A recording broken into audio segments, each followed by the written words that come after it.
Today it's Saturday, March 4, 2023, and continue with the 177 for GLC.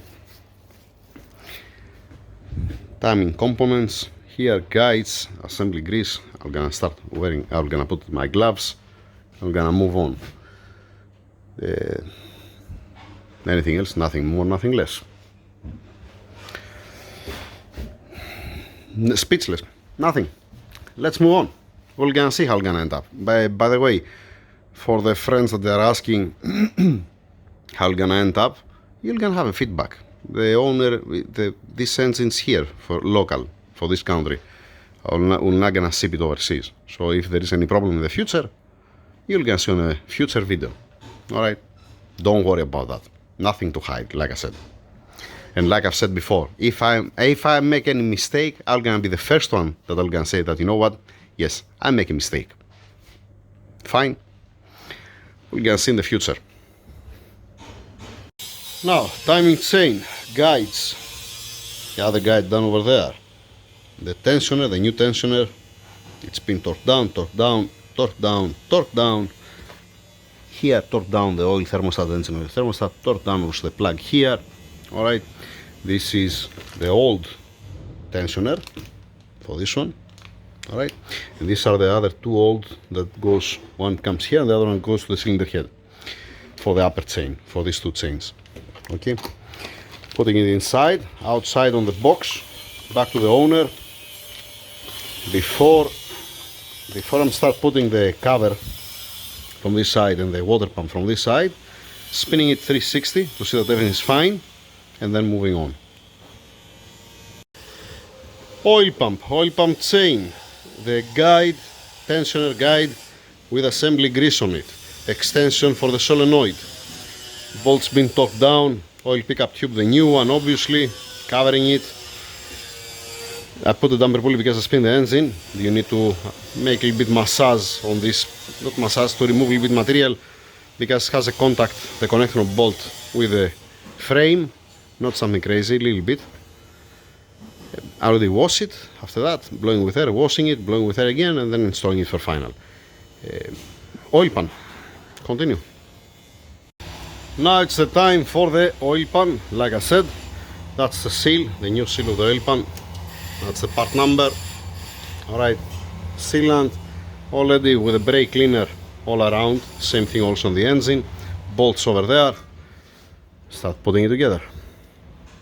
The good thing is with the 177 has this pin here that it goes here at this point, and has also another one pin here front, and you don't have to align it for the front seal or the rear seal. It's self-aligned. Nice, not bad. Oil pan back in place, torqued down, that's the amount of sealant, and it's more than enough.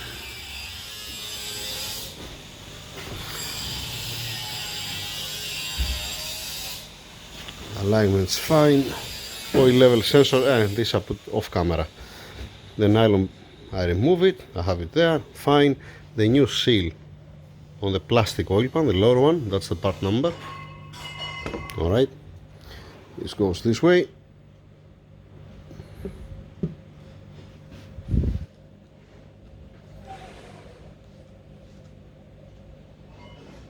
Fine, bolts, oil filter cap with oil filter.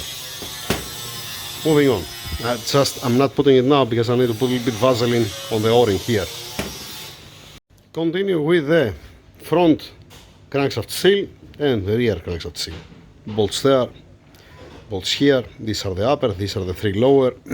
It's a different length. Alright. Then we're going to continue with the oil heat exchanger here. I don't want to have any oil cooler gallery open. I'm trying to close as many as possible. Moving on.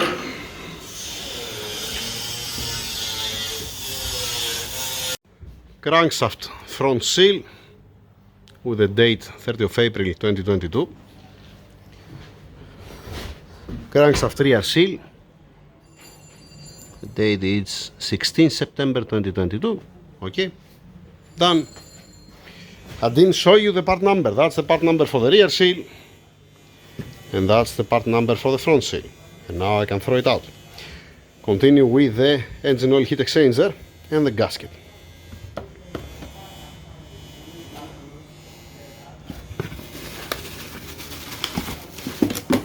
Come on. There we go. Leave it there until it comes the time. And the bolts, yes. This side, moving on. Oil heat exchanger back in place. I just put some masking tape in the oil galleries, and this is a coolant, I think. I don't remember. Alright, ready to make it upside up. Dang it, this grinding sound all day, all fucking day. Engine upside up. Looking good. Now, head gaskets, studs. I brought here the tensioners. Alright, that's the two old, that's the two new. Water pump, the cover. Not now. First we have to pass the chain and the guides. I want to say something about the guides, regarding the guides. Alright? Once again, I know I repeated how many times I'm going to repeat that again. 40,000 kilometers, gold guides. There is nothing wrong with that, other than some glitter on it. Come on, focus, stupid piece of shit. You're not gonna focus. Story of my life. There you go.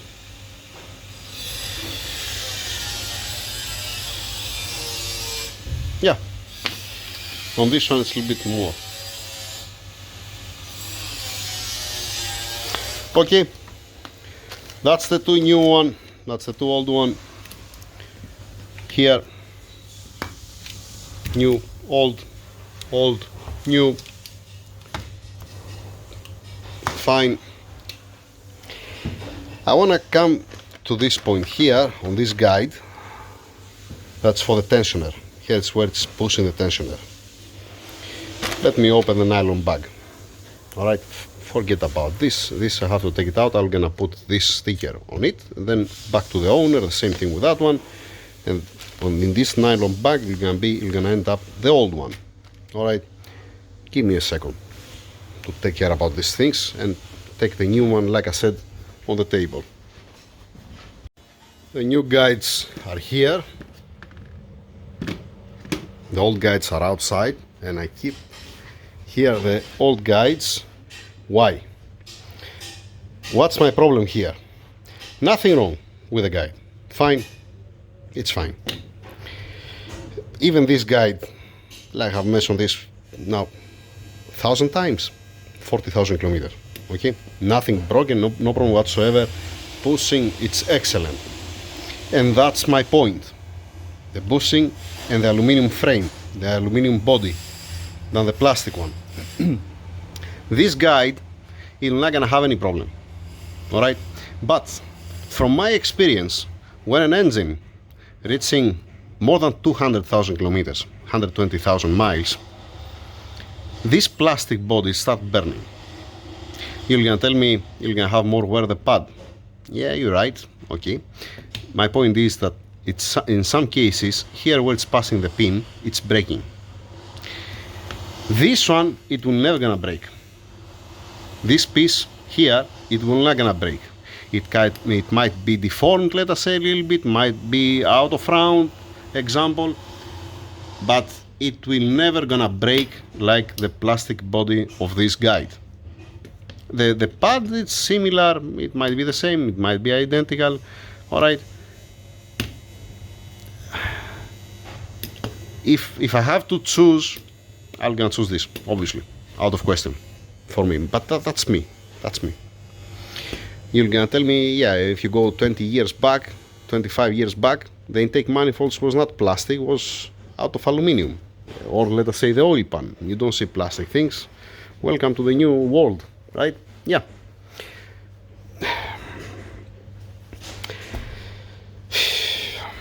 Yeah, that's me. This in a nylon bag. I'm putting the new one.